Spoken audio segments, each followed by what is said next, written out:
Jaz sem pač veren človek in jaz mislim, da smo na tem svetu samo na obisku.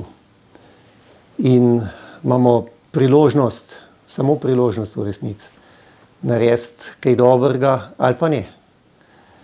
In ta priložnost je precej enkratna.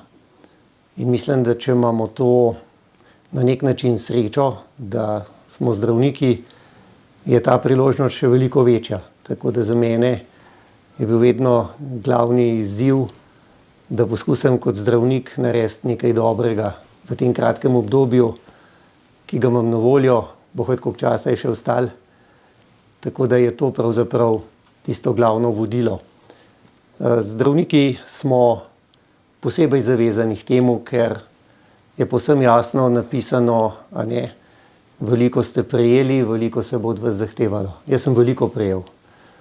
Tako da imam občutek, da je ta dolžnost potem tudi temu primerno velika in zato se trudim.